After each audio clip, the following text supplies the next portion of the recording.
So hello guys, ayan. So i-vlog ko ngayon yung pag-rebuild ng greenhouse namin. Ayan. Kasi 'di ba duman yung bagyong uwan, nasira. Ayan.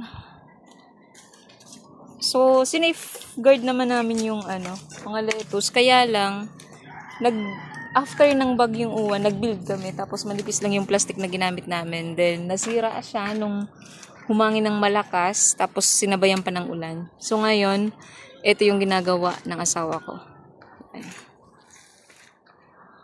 Ayan, so halos ang ginamit niya lang na materials is kawayan, then ginamitan niya ng alambre, then sa upper part, ayan, parang may yung kawayan na hiniwa. Sa Bicol, ang tawag namin dito is bala. Ganyan, no? Ayan. Tapos, para maanohan niya ng pako dyan sa taas, nilagyan niya ng tsinelas ng goma.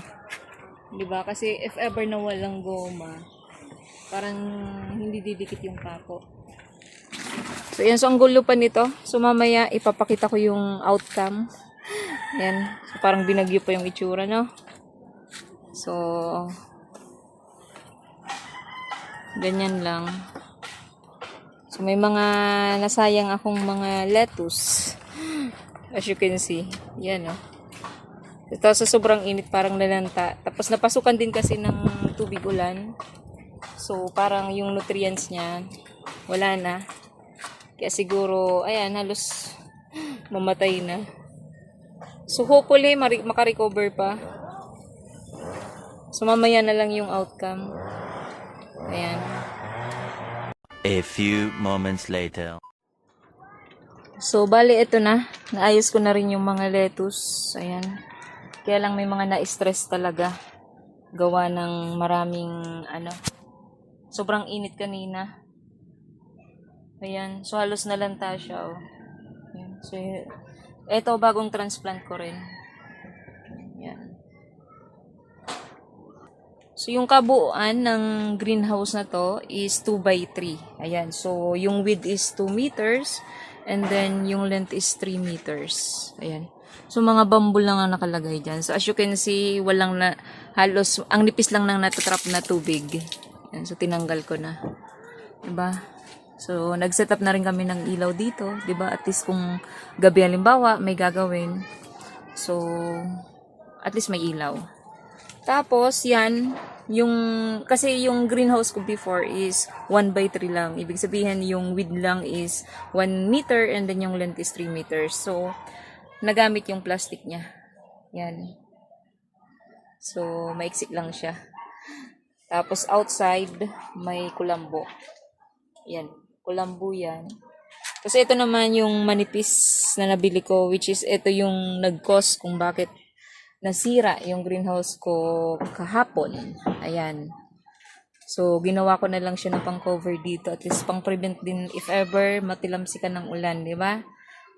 So, yan. So, video ko ulit from outside. Wait lang. So, ito yung itsura niya from outside. Ayan.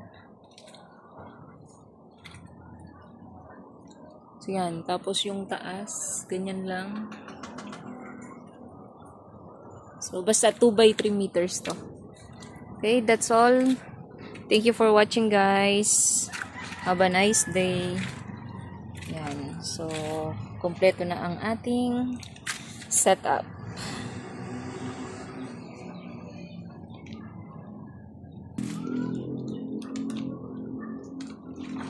So, ito yung mga for harvest na. Yan. So, medyo nakukulangan pa ako sa laki niya kasi nga parang na-stress gawa ng bagyong one. So, i-end ko na sana yung video. Sabi ko ipakita ko sa inyo. Yan. So, hindi siya lumaki akma sa edad niya kasi yun nga, na-stress. Halos 2 days na hindi sila nakababad sa nutrients ng bagyong one. Kasi ang ginawa ko, yung lahat ng nutrients nila, nilagay ko sa isang drum. Then, lahat ng mga lettuce, grinop ko by date. Tapos, walang nutrients. So, yun. Parang nag-dry yung ugat nila.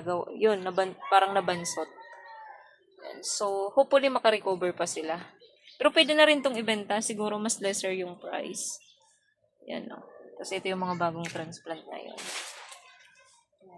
So, okay. That's all. Thank you for watching. Ayan. Bye.